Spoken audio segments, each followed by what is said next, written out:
नमस्कार दोस्तों, आज हम इस वीडियो में जानेंगे कि गुणा के बड़े से बड़े सवालों को काट करके छोटा कैसे किया जाए, उनको सरल कैसे कर सकते हैं। यहां पर मैंने दो सवाल लिख रखे हैं, जिसमें एक में 3 भिन्न है, एक में 2 है। हम सीखते हैं कि इनको कैसे काटें। हम जानते हैं कि गुणा के सवाल में ऊपर नीचे भी काट सकते हैं और तिरछे भी काट सकते हैं, लेकिन यदि हमें भाजकता के नियम आसानी से याद है तो हम बड़ी से बड़ी संख्या का पता लगा सकते हैं और आसानी से काट सकते हैं।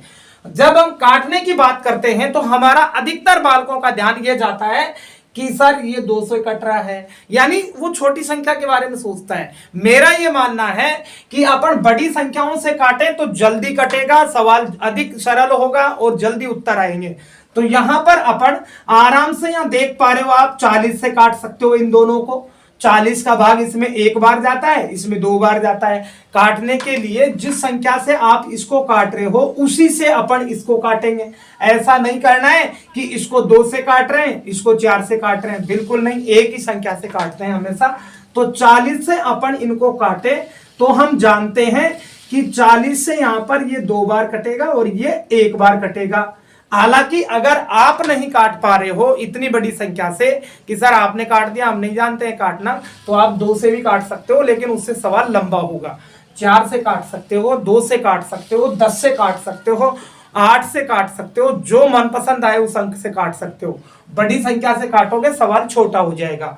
इसी प्रकार से इन दोनों को हम 4 से काट सकते हैं या फिर हम इन्हें 8 से भी काट सकते हैं। हम जानते हैं कि 8 का भाग 64 में 8 बार जाता है, 8 उठी 64, तो यहाँ 8 लिख देंगे काट करके। और नीचे की संख्या में जब 8 का भाग देंगे तो 12 में जाएगा 8 का भाग 1 बार। लेकिन जब आप 12 के अंदर 8 का भाग 1 बार देंगे तो यहाँ 12 के अंदर 4 बचेगा, क्योंकि वो जो आपने 1 बार भाग दिया है तो आप 12 में से 8 कम करोगे तो यहां बचेगा 4, और उस 4 को इस 0 के पास उतारेंगे तो ये 40 हो जाएंगे। और 8 का भाग जब 40 में देंगे तो ये 15 बार 5 बार कट जाएगा, 8 पंजो 40, और यहाँ 15 हो जाएगा। इस तरीके से हम ऊपर की संख्या को और नीचे की संख्या को 8 से काट सकते हैं। आगे इन दोनों को अपन 25 से काट सकते हैं। बिल्कुल, ये दोनों 25 से कट रहे हैं। 25 से ये 25 पंजो 125, यानी 5 बार कट गया। और नीचे वाली संख्या में 25 का भाग 6 बार जाता है, 25 छक्की 150, तो यहां अपन 6 लिख लेंगे और ऊपर 5 लिख लेंगे। अब हम ये देखेंगे कि हमारे पास क्या बचा है, तो इधर बचा है हमारे पास 2/1, और इसमें कटने के बाद में बचा है 8/15, तो 8/15 लिख लेंगे यहां पर। और इधर बचेगा 5/6, तो यहाँ 5/6 लिख लेंगे। यदि और कट रहा होगा तो हम देखेंगे और काटेंगे उनको। तो हम यहाँ देख पा रहे हैं कि ये दोनों 5 से कट रहे हैं, गुणा में तिरछा कट जाता है, कोई दिक्कत नहीं। तो इन दोनों को अपन 5 से काट सकते हैं। 5 से ये 1 बार कटेगा और 5 से ये नीचे 3 बार कटेगा।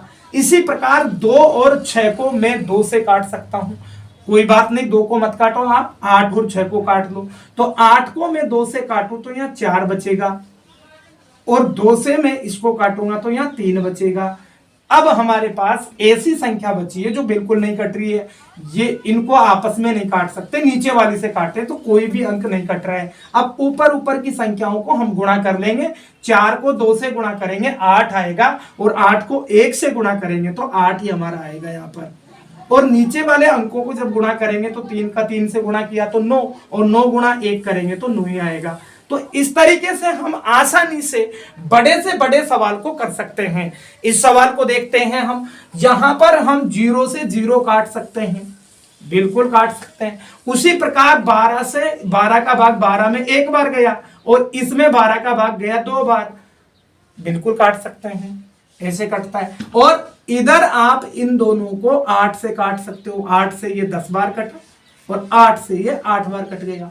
एक ही जगह ज्यादा बार नहीं काटना चाहिए, ताकि सवाल समझ में नहीं आ पाता, तो अलग जगह लिख लेते हैं और फिर देखते हैं कि और दोबारा कट रहा है क्या। तो हम यहाँ देख पा रहे हैं ये दोनों 2 से कट रहे हैं, या इधर से भी काट सकते हो 2 से। तो 2 से जब आप इस 10 को काटोगे तो ये 5 हो जाएगा, और हम जानते हैं ऊपर 8 बचा है और नीचे 5 गुणा 1 करेंगे तो 5 आएगा। यही हमारा उत्तर होगा। यदि आपका सवाल मिस्र बिन है तो आप इनको मिस्र बिन भी बना सकते हो।